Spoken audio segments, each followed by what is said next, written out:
Hey, everybody. Good morning and welcome to the Plant-Based Morning Show. Now on the Outlier Health Podcast Network. We might even call it a podcast network, Doug, I think. It's launched. It is good. I'm a little worried people aren't realizing it's called Outlier Health now on YouTube. So I'm putting Plant-Based Morning Show in the titles of the shows. Hopefully that will get people over. All right. Add Doug to Instagram. And I almost forgot to publish the show last night. It got to be 9:15 or something. I was saying goodnight to my daughter, reading her a story. Still on the Berenstain Bears thing, even though she's almost finished with 5th grade now. We're still reading Berenstain Bears. It's like a Tony P thing. It's like ironic, kind of funny. So we do it. Anyway, and then I realized I hadn't published it yet. I read Berenstain Bears to my 3-year-old yesterday. So last night.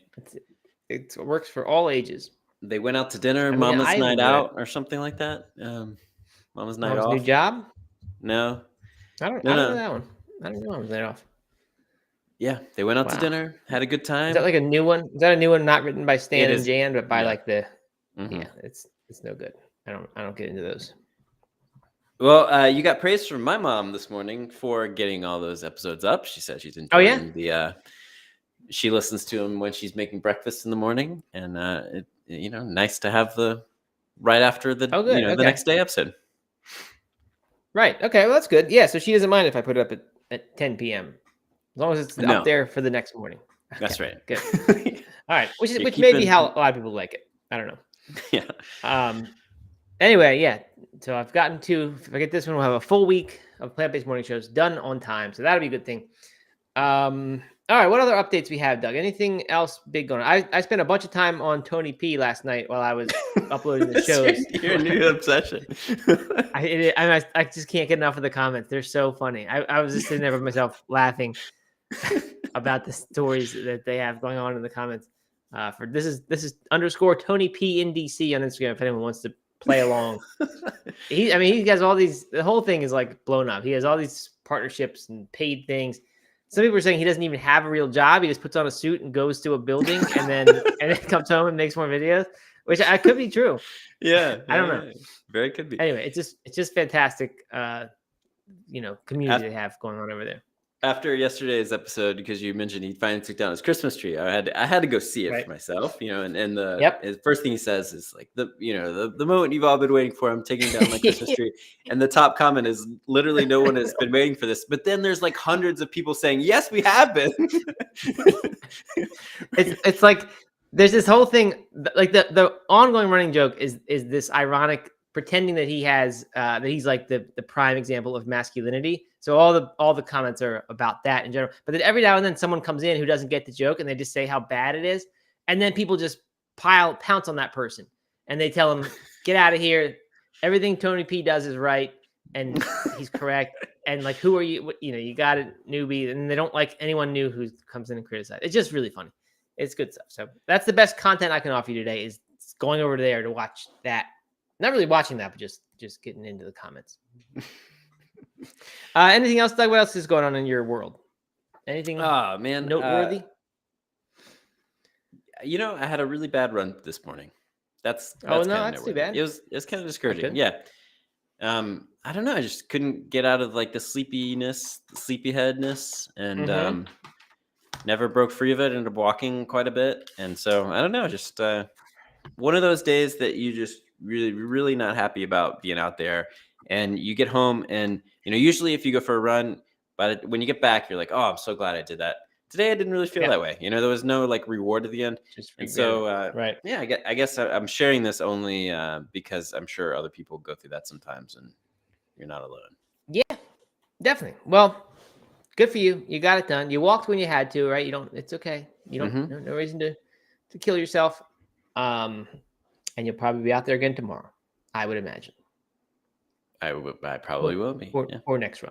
So good. You're right. People do go through that. Yeah. All right, good. Well, good morning to Mr. Jeffrey, Allie, Britters, Dale Stevens, Anne-Marie, D1 to Know Adventure Coach. So I can't tell if people are not making it over here because of the new title when they get their alerts, but I think it won't take that long. Who knows? A little more intimate shows, maybe right now. Maybe not. Smash Okay, that like let's button. see. That'll help. That'll help bring people in. That'll definitely help us. Yeah, because we're in this transition phase and can use all the help we can get.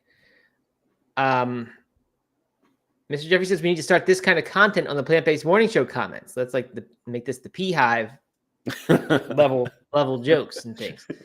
Yeah, you could. I mean, it'd be kind of weird. I don't know what Tony must think when he reads those comments, and like he has this huge community, but they're all just there ironically. I think he loves it, man, because he probably must be pulling in the dough. I think so. He like went on stage with some rave group. I don't know what you call a rave group, a DJ, I guess. He was like a special guest because they were OG P Hivers, they said, and like he does all these special appearance things. So yeah, I mean, I'm sure it's working out. All right. Sage. Who's Sage? Is that a new person? Sage might be a new name. I don't really know. Well, good morning, Sage. And Mr. Jeffrey says he has stopped getting the notifications from YouTube, so that's not good. I wonder if the name change, you have to sort of re-earn your the algorithm stuff. I don't know. We can always go back to the old name if we had to for YouTube purposes, just for a little test and see. And Britter says some other name update. Podcast app isn't syncing now, so I don't quite know what's going on. But anyway. Sage is in fact new. A week ago, subscribed. So good to see you, Sage. I like new people being here, especially with the name Sage. That's an herb, and I cook with sage often. So I got something to talk about. Okay, what do you got? All right, so I was having drinks with a friend. This was a Thirsty Thursday, maybe like 3 or 4 weeks ago, and we were talking about basketball, NBA, professional basketball. And we decided we were going to become fans of the Charlotte Hornets, which are a terrible team. Nice. Terrible basketball team. One of the worst. I think worse in the league last year. And I think they're third from the bottom this year. I mean, it's bad. Okay. Right. But we're like, the team needs us, right? I mean, they need fans to be loyal, and you get down at the ground level, and when the team starts doing well, it's all that more exciting. So we decided we're gonna be fans. Right. I've been watching highlights. They play three-ish times a week. Been watching highlights after most games, following along as best I can. And man, they're on a 9-game losing streak, and it is so hard to be a fan of a team that is just absolutely garbage. Have they won since you joined up? Yeah, they have won maybe twice, maybe just once since I started following along. Man, it is so bad. that is bad. Is LaMelo Ball in? Is he playing? Because when I went to a game last year and he was injured, and he was the only highlight of the team. He came back. Yeah, he's back, but just recently, actually. The game I went to is the only game I've ever watched because I cannot get into NBA basketball. I've just never been able to. I like college basketball in the March Madness time, but I don't know what it is about the NBA. It just seems like so much. It seems like WWE situation where they've got these super teams. I don't know if it's still that way. Maybe that was more in the 10 years ago. And they would like call each other out and get these teams together through the media. It was just strange. But I don't know. Are you enjoying watching it aside from the team being terrible? Well, I haven't actually watched it. I haven't watched a game yet. I've just been watching the highlights, which are funny because they make the team look really good, but then you like actually think about the fact that they've missed most of these 3-pointers, but you're like, man, these guys are so good. But they're still losing. So I mean, that's the next step is I need to because I don't know, I don't have a way to do it. You have to get an NBA package, and because none of the players in Black Mountain are carrying the Hornets games or showing the Hornets games. Well, you're saying it's hard to be a fan when they keep losing. It might be a little easier. You might feel more like a fan if you watch a game, right? Actually watch one. I don't. Just watching highlights I don't know. It makes it hard. Emery says that's a true fan that sticks with a team when they're bad. So, Doug, you are a true fan of the Hornets. Well, it's only been a couple of weeks. I don't know if I can call myself a true fan, but I've started listening a little bit, a few times to this. There's a daily Hornets podcast. And they just sound so defeated. Every episode, they're just like so defeated. It's funny. Yeah, and the Panthers are also very the bad. Panthers are So garbage. it's kind of rough. Charlotte FC's good though. They're ready to start their season and made the playoffs last year. So that was good. Got a new coach. So that's the bright spot. There you go. All right. Well, let's get to our Thursday show. Actually, hold on really quickly. There's a plant-based morning show meetup at a Hornets game. Let's do this. Tickets go for under $10 for most games. That would be Are we awesome. doing this? Me, you, Let's and do Jeff it. Hudnall? It's Meetup? happening. I'd do that. If it's under $10, I would do it. I think when I went, it was supposedly under 10, but once you paid fees and everything for the family, it was well, of course, $60. But just me, wouldn't be that bad. No, that would be I would awesome. do that. That'd be really fun. We'll have our first meetup. All right. We'll have If to you're a real find all fan, the vegan Doug, you'll food, come do all that. the vegan food at the stadium. And... There isn't. I don't think there is. Oh, well, there you go. Maybe I think I looked at that before. maybe we can talk them into having vegan night. You know. And... Yeah, right. Maybe we can do that. All right, let's get to the show, the news, the weather report.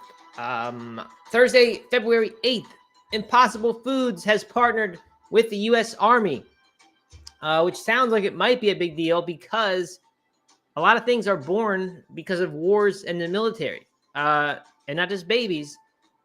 Spam, banh mi sandwiches, condensed milk, British curry, and even Coca-Cola apparently all became staples because of wars in the military, says Green Queen, where I got the story.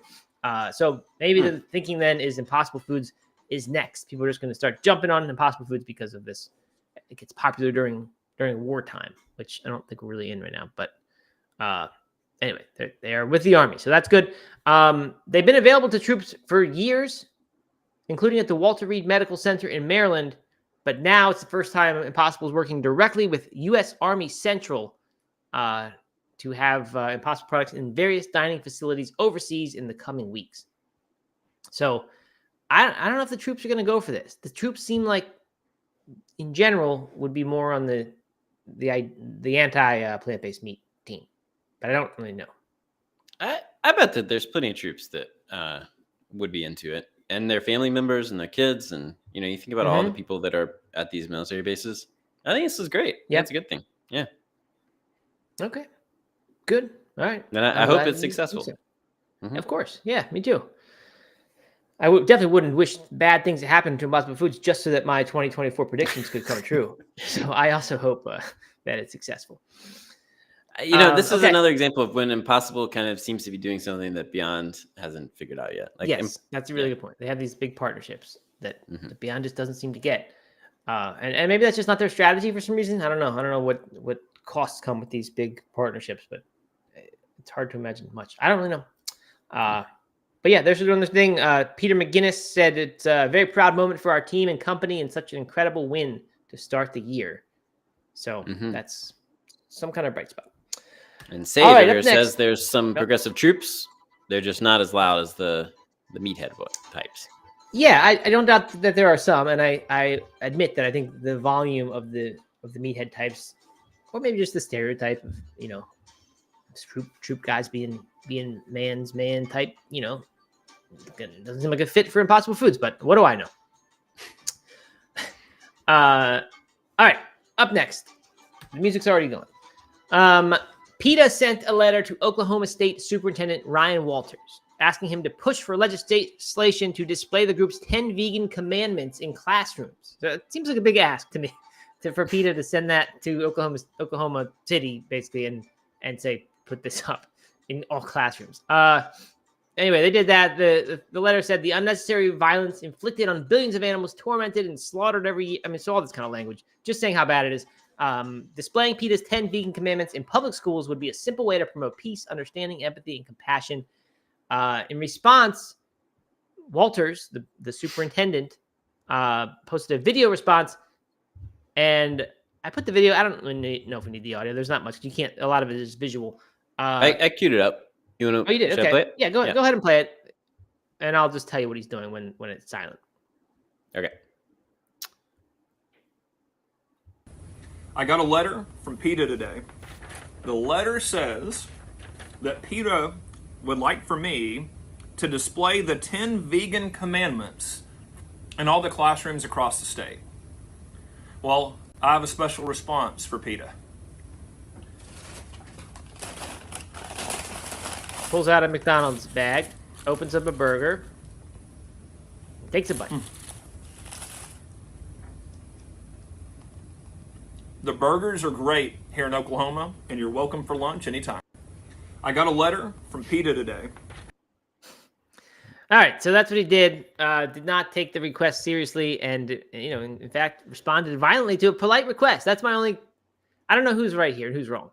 I mean, of course, I'm on the side of PETA. I wouldn't mind if I wouldn't mind if they put up the vegan commandments in the classrooms. Actually, I might mind that. I think that's a little bit overstepping. But anyway, I'd actually be surprised. I don't know who to blame here. I mean, I don't know. What does PETA expect is going to be the response to this? Well, so it's in response. So there's a bill in Oklahoma to put the biblical 10 commandments in the classroom. Okay, and I didn't know that. PETA's saying, well, if you're going to do that, you should put the PETA 10 commandments or whatever in the classroom as well. So it's in response to that. It's not just a random request for 10 commandments. For some reason, I thought that I just skimmed this and I saw that there was a bill that was in response to. I just assumed that bill was something about pro meat, anti vegan sort of thing, with laws or whatever, labeling. I don't know. So I figured it was in response to that. So does a biblical 10 commandments, does that directly go against veganism?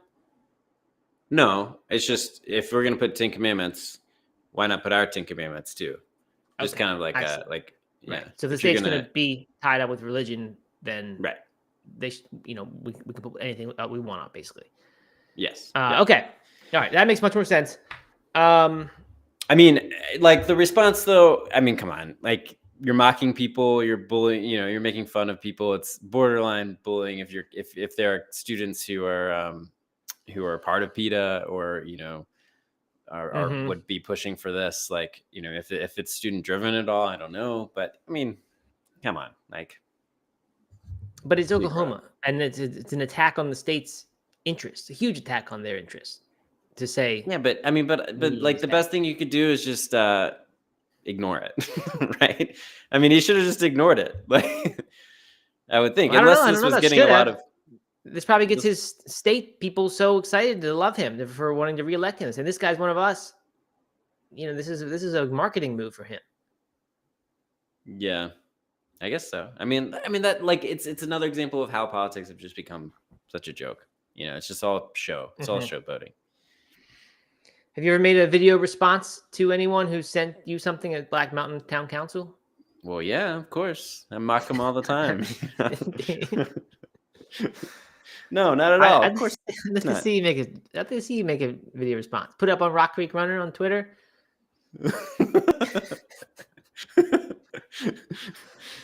You want more pickleball courts?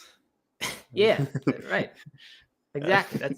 Come on, you got to do that. That's how you get reelected, Doug. Yeah, I mean, it probably was working for these guys, but not my style. Okay. All right. In other news, Coca-Cola announced a new flavor for the first time in 3 years, the first new permanent flavor, and it's called Spiced. And it has traditional Coke flavor blended with raspberry and spiced flavors. So Morning Brew says it tastes a lot like raspberry. It'll be available in both full sugar and zero sugar varieties. And the reason they're doing this is they're losing customers to water and sports drinks and coffee and tea. And in general, it's people choosing healthier drinks over sodas, treating the sodas as a treat. And also, they're saying smaller brands with punchier fruit-inspired flavors like Olipop and Poppy have attracted consumers' attention. Those brands also, I mean, at least Olipop puts probiotics in, right? Yeah, right. So I cannot imagine that Olipop, that Coca-Cola is at all concerned about Olipop. I mean, I'm sure that Olipop sales are probably booming right now, but it has to be a minuscule fraction of overall Coca-Cola sales. It sure does. So maybe that's a smaller factor than the larger trend of people wanting to choose healthier drinks, which is a very good thing. I think it's a great thing for soda to be consumed less. Soda sales, Coca-Cola Zero Sugar and Diet Coke grew by just 1% in 2022, which is the most recent year for which there is data. 3% growth in sparkling water and juice brands during that time. And I mean, inflation alone would have been what, 4 or 5% probably, right? I don't know what the inflation rate is, but that's a loss, 1% growth for sure. Yeah. So Coke is they're figuring out something new. Are you interested in the raspberry Coke, Doug? No, I'm really not. No. I mean, cherry Coke's pretty good. Or do you like cheer wine? I cannot imagine. I cannot even begin to think about the last time I had cherry Coke. If I'm gonna get a Coke, I'm gonna get a classic Coke. Yeah. I'm not me. If I'm going to get a Coke and they have cherry Coke there, I will probably get the cherry Coke. Really? Do you get cheer wine? Are you a cheer wine guy? Just good. No, I don't find myself in a position to get cheer wine. I would. I like the idea of having a local Southern independent drink. Are they still independent, or they get acquired by somebody? I feel like they're still independent. Anyway, I don't ever see that. Like I don't buy bottles of it at the grocery store or anything. I just get it maybe if I was getting a fast food sometime. So I don't ever see cheer wine for when I'm ready to drink a soda. You must be a cheer wine guy, right? As a small independent brand supporter. I used to drink a lot of cheer wine. Like when, well, not a lot, but like when I was in middle,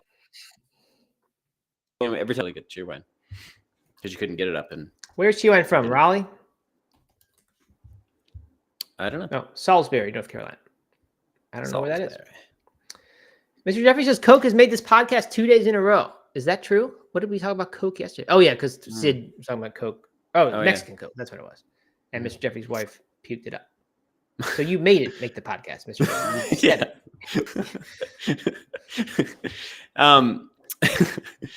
All right. So are you oh man, totally lost my thought. Never mind. Forgot. Okay. All right. Well, if it comes spice back flavor. Oh, I know what I was talking about. Thinking about. Have you ever heard of Water Talk? Like TikTok, but Water Talk. There's Book Talk. Yes, I have heard of Water Talk. I think we probably talked about Water Talk on the show. But did we? I think so. It's people just coming up with crazy ways to make water taste good. Yeah, but it's like basically infusing it with all kinds of sugar and like candy and stuff like that. And then at that point, it's like no water. Like at what point is water no longer water? Right. Yeah. Like, I mean, is Kool-Aid water? Right. No, I don't think so. I don't think that counts. Right? I assumed Water Talk was all kind of minimal impact on nutrient profile and a bunch of like electrolyte things or clear. What's the stuff called that they used to be popular? Clear something, and you put it in water, it would be flavored but not calories. Yeah. I don't know. Yeah. No, I think Water Talk has taken a turn for the unhealthy. Yeah. Okay. Well, Crystal Light. That's what I'm thinking of. Isn't that what that stuff is? I think that stuff's unhealthy anyway. I mean, if it's not sugar, I think it's pretty gross. Is that water? Yeah. I mean, is Crystal Light water? I don't know. I mean, it's probably better than soda, but it's probably not better than water. Yeah. Okay, so there you go. Water Talk. I don't know much about Water Talk. All right, let's get to the main articles we've got today. And they're a similar theme, which if you paid attention to the title of the show, you already know what it is. And that's animal foods in things labeled vegan or plant-based. Not quite the same exact story, but two different variations on that theme. One of them is from consumeraffairs.com. It says, are vegans being lied to? It's possible. Starts out, if you're a vegan, you and 3/4 of the world think that when you buy a vegan product, it's completely free of anything derived of an animal. Guess again. So odd way to start an article, if you ask me, because you don't connect. You connect with the vegans, which 1% of people, and then you mention the other 3/4 of the world, so then they no longer feel even unique in that. So I don't. It's just odd. But it's true. We don't criticize headlines very much anymore, Doug, like we used to. I know we should do that more often. You're right. Yeah. Well, I'm just criticizing. What do you think about this? Are vegans being lied to? It's possible. That's intriguing. If you're vegan. I don't think you need it's possible. I think are vegans being lied to? It might be better. It's possible. That's not a play on impossible, is it? I don't think so. Yeah, I don't know. Anyway, here's what they're saying. A new study happened by the Chartered Trading Standards Institute. And they say that despite the supposition, there is no legally binding definition for the term anywhere in the world. And so what all this means is that vegan foods, they may have a vegan label on them, but that's not any sort of like, official statement that says this product does not contain animal products. It's just something. There's a vegan. I guess I think you can say vegan. Yeah, of course you can just say vegan. I don't know if you can just say vegan when it's like completely blatantly not. That seems like it would violate something. But the point here is that if it has trace amounts of other foods, which is enough to kill someone, they point out, it can still say vegan. There's no definition that says it has to be less than this amount of animal food in there. I think to get the certification, of course, like Be Veg Certified, who made a quote in this article, that's something different. Those will actually do the investigating or research or whatever and figure it out. But if it just says vegan, you can't really trust it if you have any sort of allergy whatsoever, or moral opposition to consuming a trace amount of animal products. So, but what does trace amount mean, though? I mean, is it like does an ingredient have to be like? What if there's just a little bit of milk protein or whatever in there, but is that a small amount? I mean, does that mean it could still be vegan, or are we talking about just like sharing machines and things like that, and there might be some transfer of animal products in that way? Yeah, I mean, I don't know. They said there's no legally binding definition. So by that statement, you'd think that, like, if someone mentioned Morningstar, Sage mentions Morningstar Farms here, or not, I think it's just Morningstar, that they make plant-based foods with animal ingredients, and their market is specifically vegans that buy it mistakenly. So I never thought if that's true. I never thought about them trying to trick people. I just thought it was a silly oversight on their part. Like, why not just make the product vegan, get rid of the egg protein or whatever's in there, or the egg white, or the milk. And, because they're putting out the same products as other vegan companies are that are doing it vegan. So surely they could figure out how to do that and then have a vegan product. But maybe they're doing it on purpose to make their stuff like a slightly better tasting or something version. Yeah. And tricking vegans. I don't know. But even if their market is vegans, I don't think Morningstar in that case could get away with writing vegan on the product. Even if there's no legally binding definition, it just seems like, someone would sue them, or some advertising standards agency would come along and say, you can't do this because it's completely falsely representing what it is. But there are plenty of vegan products that say vegan on them, and then on the back ingredients it says may contain small amounts of this or processed in a facility that has this. If I'm not mistaken, I think it does say sometimes may contain milk or may contain this, even if it's not listed in the ingredients. So I think we kind of already knew this. I already knew that there are vegan products that you see it all the time. It says may contain this or processed in a facility that has this. And so you assume that trace amounts might be in there. Sure. I don't really know what the news is, but we did talk a couple times recently about people dying or having other medical emergencies when they eat vegan foods that actually aren't vegan, whether that's because it's a mistaken thing or because it's just trace amounts of something gets in there. So I don't know. It's a thing. It's interesting. I've never seen it be talked about too much, but here they're saying that Valentine's sweets can potentially be a problem. They mention also the Burger King Rebel Whopper burger. Apparently the Advertising Standards Agency upheld a complaint in 2020 against Burger King and its plant-based Rebel Whopper burger. Burger King was saying 100% Whopper, no beef. That was their slogan for it. The Rebel Whopper, by the way, is the European version of the Impossible Whopper. It's just a different company. I think it's the Vegetarian Butcher, maybe. Anyway, they made that claim, but then the fact that it was cooked on the same grill as the meat meant it did have some amount of beef in there, just in small, tiny amounts. But yeah. Right, but it does have some, and apparently, so that even that statement, no beef, was too much. But I don't know what it matters when the Advertising Standards Authority upholds a complaint. Like, does that mean they have to stop doing that? I don't really know. I didn't hear about that stopping, so I don't know. Anyway, yeah, there you go. Interesting though. Ben Code, who also might be new to YouTube, says, "Welcome.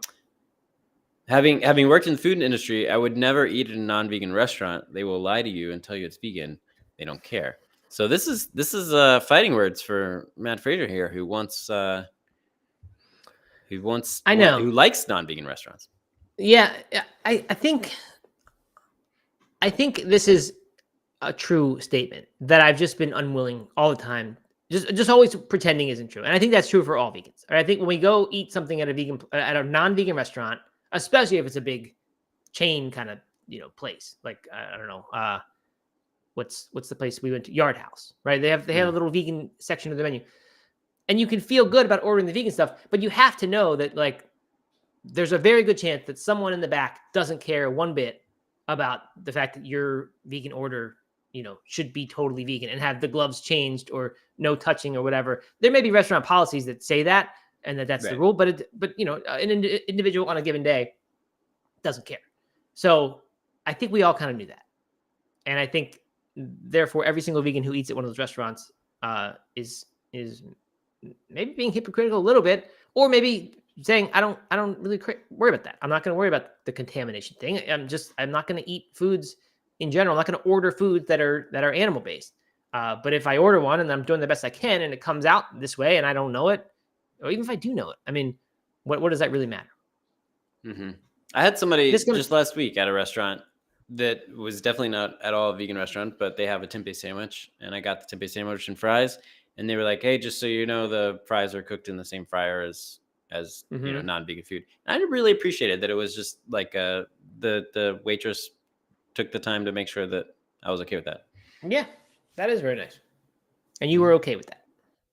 I was okay with that. Yeah. I ate the fries. Yeah, I'm okay with that too. This comes back to that personal purity issue that Veg News had an article on a long time ago that I really liked. Back in the days when Veg News wrote articles that I really liked, it was all about that, and it I don't know, it made me just realize that there's a difference between me and some vegans who say no animal product will ever enter my body, no trace amount of that will, and my mission is to make sure that it absolutely doesn't. That to me, that doesn't save any additional animals. It just keeps your body pure of animal products, and which I can respect too. I mean, right? I mean, that's, right. For sure. It's just not my mission. The personal purity thing. Yeah, Sage has a good comment here. Some areas have 0 vegan restaurants, and the only option are 1 or 2 items from non-vegan restaurant menus. You have to loosen your standards when you lack the privilege of being in a high vegan area. Yeah, agreed. Mm-hmm. You have to loosen your standards if you want to go out to eat. I mean, that's right. You could just not go out to eat. Yeah. Mm-hmm. All right. Well, before we move on, this article says the first thing to do is read all labels carefully. Look for non-vegan ingredients like milk, whey, casein, lactose, eggs, honey, gelatin, and certain types of vitamin D3. It's hard to imagine a vegan label, any of those things would be in the actual ingredients list. Like I said, I just haven't seen that happen. But there's always the may contain, amounts of disclaimer. And I suppose you could see that and avoid that if that's important, especially if you have an allergy sort of thing that would give you a very strong health reason to avoid them. All right, so there's that. That's actually the less exciting of the two articles about animal foods in plant-based foods. And this one, someone who had a long name, so I didn't memorize it, on Instagram, they sent it to me first. And then I saw it, Doug, in your favorite publication, the Washington Post, yesterday. Mm-hmm. And Marie sent it to us as well. And I shared it to you a couple days ago. So I didn't see that. Happened to miss that. All right, well, this says your plant-based meat could soon have animal fat. As the plant-based meat market cools, some startups turn to a new ingredient, actual meat, which is a little bit wrong. That's a little misleading. Really, yeah. Yes, it is. But they had to do it. Got meat market in there into the subheadline, so can't fault them. All right. So the story is that this is already happening, and in another case, it's going to happen soon. They're going to start putting 10% or so of animal products into the plant-based burgers. No word on Beyond or Impossible doing this, but startups are coming along that are doing it. The one that is actually doing it right now at this moment is Choppy, and it is currently available in some West Coast stores. I don't have the name right in front of me, but I could probably find it. There's some West Coast places, not that anyone probably cares where you would get this. Oh, some grocery stores in California and Utah. They're prepackaged plant-based products with actual animal fat added in. And so that's one interesting thing. The other side of this that seems like the more common, more likely frequent use of this technique in the future is with cultivated fat, because apparently cultivated fat is way cheaper to grow than cultivated protein. muscle. So if you want to just grow the fat, they said it just takes some sugar and some other input, and it's pretty easy and cheap to grow it. So they can be putting cultivated fat into the Impossible Whoppers, the Beyond meats within a few years. They have to, of course, get regulatory approval for that. Only those two companies have that regulatory approval so far to sell cultivated meat at all. But that could be coming. And I do wonder if this is, first of all, will this make a difference? Will anyone care? Will anyone like the products better and actually buy the products now? And second of all, would this, for vegans, would that be a big turnoff, or would that be actually a good thing? That now, without having to like eat entirely cultivated lab-grown burger, you can still get the plant-based burger that you like, but it'll now taste a little bit better because it uses 10% of its ingredients are cultivated fat. Cultivated fat sounds gross to me. It just doesn't sound like a good thing. So hopefully they'll come up with a better name. And it's yet another like wrinkle to the already sounds like too much processing in the food. And now you add in that, I don't see who would have the appetite for that. I just don't get it. Yeah, I don't get it either. I really don't get it, because I mean, fat is one of the things that you, like, a lot of plant-based eaters want to avoid, the animal fat, right? And for health reasons, right? So it's not going to attract those people because it's kind of some of the bad parts of the animal. It's not going to attract. Sorry to interrupt you. I think that is true. But my first thought was actually the opposite of that. My first thought was animal protein is what always is blamed as an unhealthy thing. That's what has these links to cancers and things like that. I've even heard, I think T. Colin Campbell in Forks Over Knives made this argument that skim milk is actually worse than whole milk, because when you take in skim milk, you're getting a larger amount of the proportion of the calories from the proteins like casein, which he says are particularly dangerous. So there's that. But then there's also the saturated fat, the heart disease stuff, and that comes from animal fat. So after I first thought about the protein, I thought, the fat's probably just as bad in most people's minds. So I think you're probably right there, but just wanted to point that out. Yeah. Okay. Well, I appreciate that.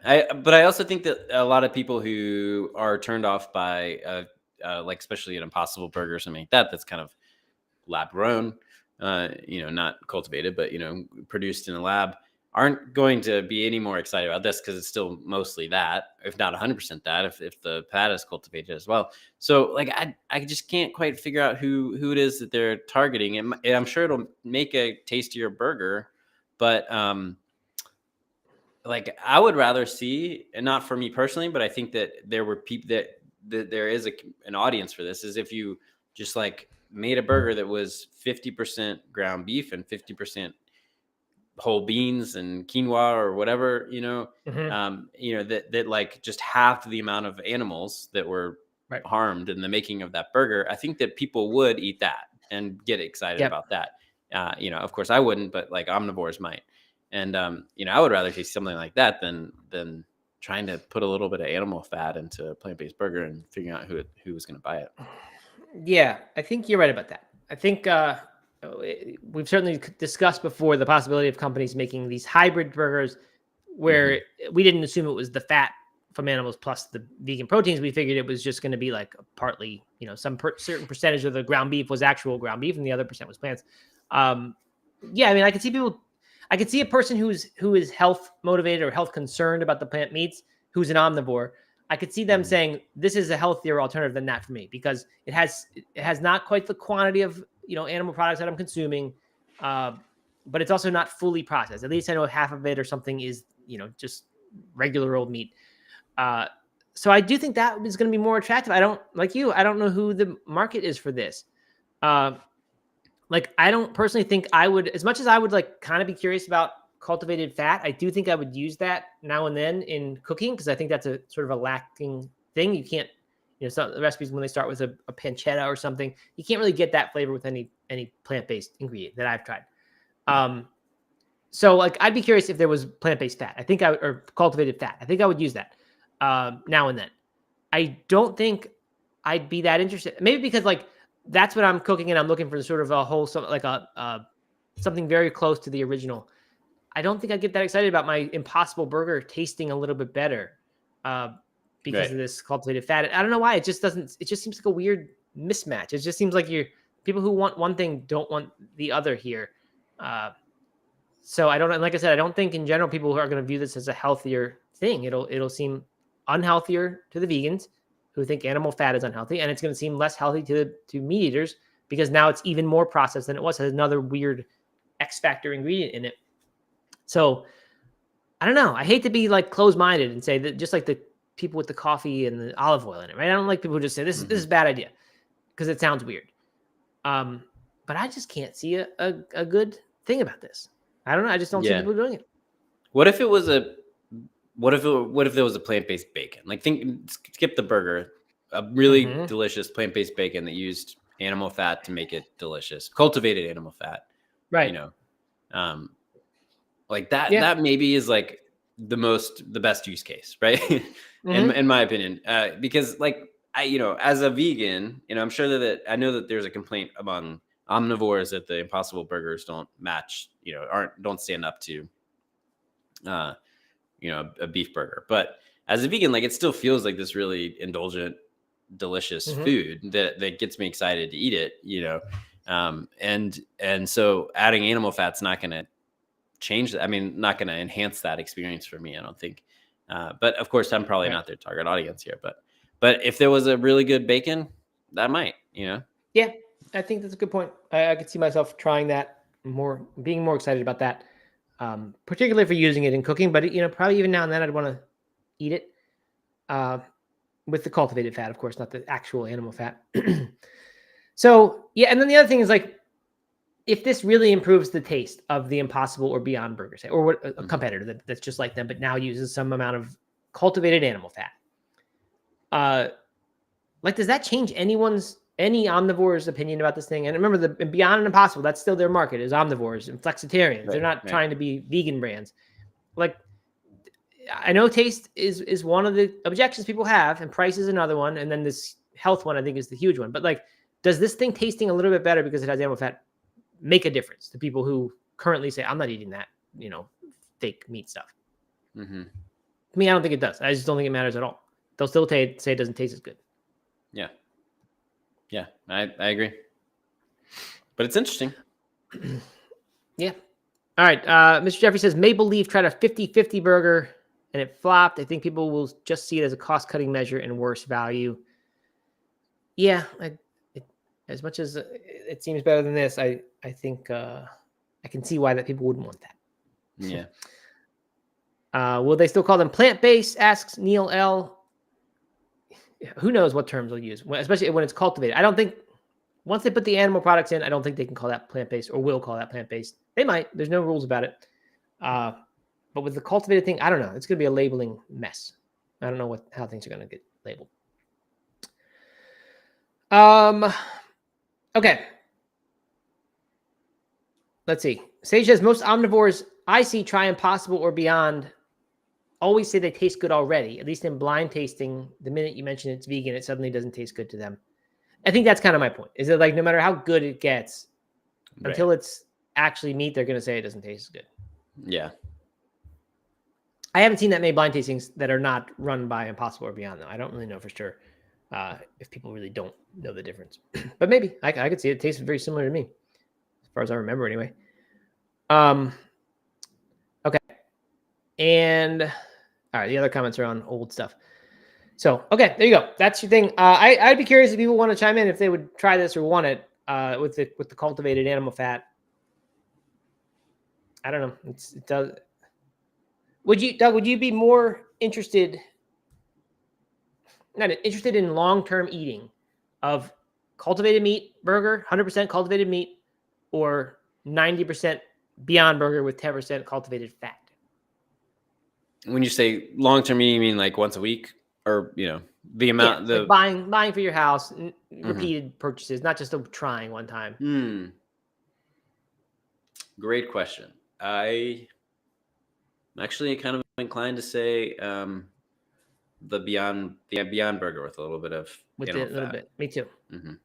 Yep. So that's interesting because like I mean, we just said that we wouldn't have this and wouldn't be attracted to this. Or would you just rather have the old regular Beyond Burger? Yeah, I mean, probably just stick with the old regular Beyond Burger, to be honest.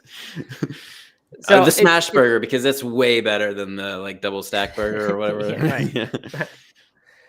But the fact that, and I know we're not the target market, but the fact that we would prefer something that is 10% cultivated fat than something that is 100% cultivated meat is almost, I mean, if we were the target market, like it'd be like, why are they making cultivated meat? Because this cultivated fat apparently is so much cheaper. So like, what are they doing all this work for if they can just put a little bit of the fat in and get most of the benefits of the taste improvements, if that's true? So I don't know. It'll be interesting to see what happens with this. But if you want to go try the one with the animal product in it, like I think it's the byproducts of the animal industry, you can go get that in California and Utah right now. Do you know, like, if you get cultivated chicken, is it just one ingredient, cultivated chicken? Like on the ingredients list? Yeah. Yeah, I think so. I mean, and then whatever else is with it, like if there's preservatives or other stuff that just goes into the packaging, if there was a package for it. Yeah. But yeah, I don't think they're labeling all the inputs to the cultivated meat. I would imagine not. Right. But I don't know. It's because I mean, you know, that is one thing. Like if you had plant-based chicken with cultivated fat and it had 30 ingredients, like people are so obsessed with ingredient lists right now. Yeah. Right. Versus cultivated chicken with one ingredient. That'd be unfair though, because yeah, you're right. The cultivated, would the cultivated fat have to list all its ingredients, or could it just say cultivated fat? I don't know. I feel like that's like. Go ahead. You should be allowed to just say what it is, right? Because I mean, whether nature's cultivating it or your bioreactor is cultivating it, if the thing that comes out is chicken, it's the same thing. I think they should have equal standards there. Yeah. I don't really know. Maybe not. Yeah. No. We'll find out. All right. Inconclusive. We don't know if this is good or bad. Mostly we say this is bad, but we will see. Interesting times. But then we kind of said it was good. I don't know. Right. I know. Indecisive, inconclusive. Poor content. All right. Well, that's it. That's our show. That is our week. Tomorrow, an episode of the Outlier Health Podcast will go up if you're subscribed over there. Outlier Health Podcast feed. That's where these morning shows go. And by the way, I think this is your last plant-based morning show that you will get on this feed, on this plant-based morning show feed, if that's where you're listening to it. So you must go over to the Outlier Health feed. I'll put up a message, one more audio message that says next week that says this podcast, it doesn't go here anymore, but that's all you're going to get. You're not going to get, this funny stuff. So get over there. Outlier Health Podcast in Spotify, Apple Podcasts, probably some others as well. Do it. Make it happen. Yep. And while we're asking for things, smash that like button, please, on YouTube, because that helps us. And like we said, actually, I think people are showing up. I think the hypothesis. Yeah, we got people were saying they got the notification and all that. So yeah. All right. Well, thanks everyone for coming. Thanks for interacting as always. I didn't see this. There was a little Mr. Jeffrey and Britters talking about road tripping, coming to the Hornets game meetup. We're making it happen. If we're all gonna get together, are we really going to do a Hornets game? Why don't we do something like actually fun and like that doesn't involve that? Maybe it's a whole weekend of fun, and the Hornets are just part of it. We have to do that. Okay. Mm-hmm. I mean, I'm a diehard, man. I'm a diehard. Everywhere I want to go, everything I do revolves around the Hornets. So it's hard to see you suffer, Doug, through these highlights of losing 10 games in a row. I mean, really, it's hard to watch. It hits me in my core. Yeah, I know it does. Anyway, if people really want to do an East Coast meetup, please follow up on that thread in the Discord, nomeathlete.com/Discord, and let's figure it out. Britters said we should do a soccer game. See, that'd be fun. We go to a Charlotte FC game. Much better. Whitewater Center, also a good choice. Artificial river, man-made, artificial climbing, everything artificial outdoors things is my perfect cup of tea. And there's beer in it. Oh, we could have a great weekend in Charlotte. Charlotte meetup. We could. We should do it. $10,000 per person is what you have to pay for Doug's and my time. And if you do that, it'll be an awesome weekend. We'll have a great time. You'll never forget it. You get to have dinner at Matt Frazier's house.